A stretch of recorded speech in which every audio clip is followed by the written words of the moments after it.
There are a lot of different career paths you could pursue in commercial real estate, but breaking into some of these in the first place can be pretty tough. And if you've started the job search process already, you may have already seen this with even what appear to be entry-level roles in some cases requiring industry experience. So in this video, I want to walk through what I see as the 3 best commercial real estate jobs for beginners in this industry that don't necessarily come from a real estate work or educational background, and where you might be able to take your career when starting on each of these paths.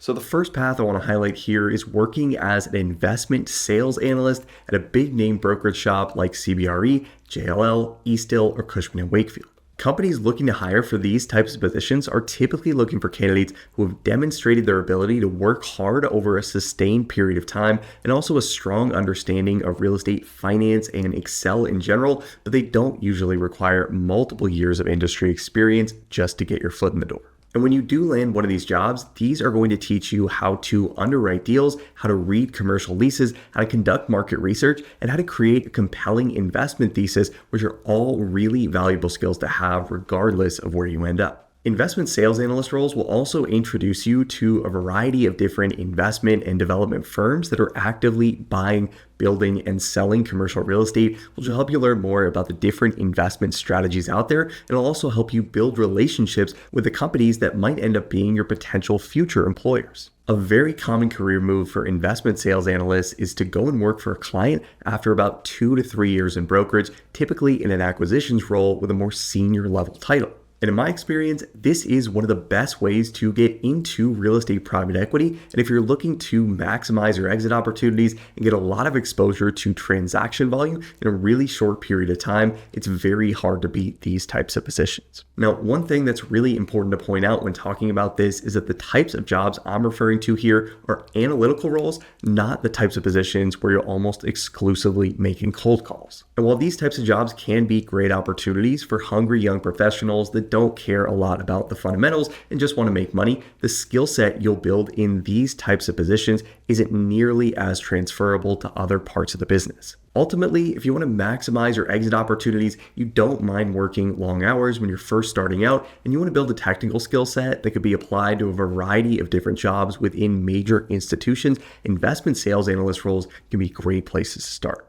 Now, the second path I really like for beginners is very similar to the investment sales analyst route, and this is working as a debt and equity placement analyst within a similar big name shop. These types of positions will have you working on finding both debt and equity for investment and development firms. And unlike investment sales work, where you're typically just focused on valuing a single asset or an entire portfolio of properties, these roles will expose you to the capital raising process that's ultimately required to fund these deals. This means that in these roles, you'll learn about things like different commercial real estate loan terms, how lenders view risk, the most common equity partnership structures used within this industry, and how all of these capital sources ultimately come together to affect investment returns. And if you think of yourself as a future entrepreneur and you want to do your own deals at some point in the future, taking on a role like this can be a great way to learn which levers you can pull to negotiate more favorable terms with both lenders and equity partners, and to build relationships with capital providers that can help you fund your projects. These positions are also some of the very few analytical roles in this business that will expose you to a variety of different product types on a day-to-day basis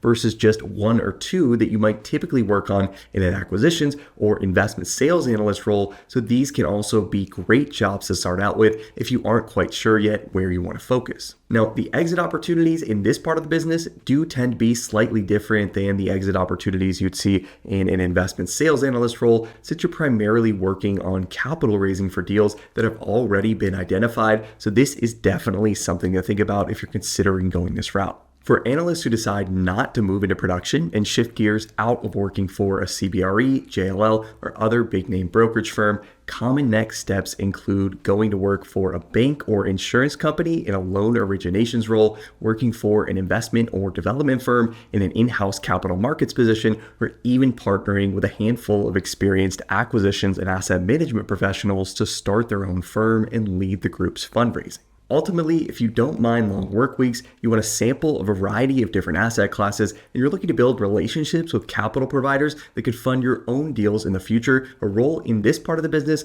could be a really good fit. Now, the last path I want to mention here is on the principal or ownership side of the industry, and this is an asset management analyst role within a real estate investment firm. The application process for these jobs tends to be a lot less competitive than what you'd see for acquisitions analyst roles, which are some of the most popular job titles within this industry. So if you have a limited real estate experience through internships or academics, targeting these types of positions could make a lot of sense. And unlike investment sales analysts or debt and equity placement analysts, asset management analysts often have pretty manageable work hours and tend to have a lot of job security overall, even when transaction activity dries up. So if you're looking for a better work-life balance with a little bit more stability in the income that you generate, this might be a great option to consider. Even if you don't plan to stay in asset management forever, these jobs can give you a ton of exposure to the operations of commercial real estate in a way that brokerage or even acquisitions roles just can't match. Working as an asset management analyst will give you an inside look into the performance of deals that are actually operating in a company's portfolio rather than the clean pro forma numbers that were projected in an investment memo, which is extremely valuable experience to have in virtually any part of the business. If you decide to transition into acquisitions in the future, this will make your underwriting and valuation significantly more accurate. If you decide to stay in asset management long term, this will give you the skills you'll need to progress into a more senior level role more quickly. And if you plan to make your own real estate investments to build your personal portfolio, this will give you really valuable insights into what makes a good deal. Now, the main downside of these roles is that with that additional stability you'll often see, you also usually won't be paid as much as you would be when working in an analytical role on a high producing brokerage team. But if you want exposure to the operations of commercial real estate, you want to maximize your exit opportunities, and you aren't looking to take on 70-hour work weeks directly out of school, asset management analyst positions could absolutely be worth pursuing. So I hope this is helpful if you're feeling discouraged about a lack of experience or feeling overwhelmed with the application process overall. And if you want to make sure you're prepared for the interview process itself at top commercial real estate investment, development, and brokerage firms, make sure to check out our all-in-one membership training platform, Breaking into CRE Academy. A membership to the Academy will give you instant access to over 120 hours of video training on real estate financial modeling and analysis. You'll get access to hundreds of practice Excel interview exam questions, sample acquisition case studies, and you'll also get access to the Break into CRE Analyst Certification exam, which covers topics like real estate pro forma and development modeling, commercial real estate lease modeling, equity waterfall modeling, and many other real estate financial analysis concepts that will help you prove to employers that you have what it takes to tackle the responsibilities of an analyst or associate at a top real estate firm. And if you like this video and want to see more content on the channel on the different career paths available within this industry, make sure to hit the like button and let me know. And let me know in the comments if you'd want to see a more detailed breakdown of any of the jobs we talked about in this video. As always, thanks so much for watching, guys. I hope you found this helpful. Subscribe to the channel if you haven't already to see more videos like this every single week, and I'll see you in the next video.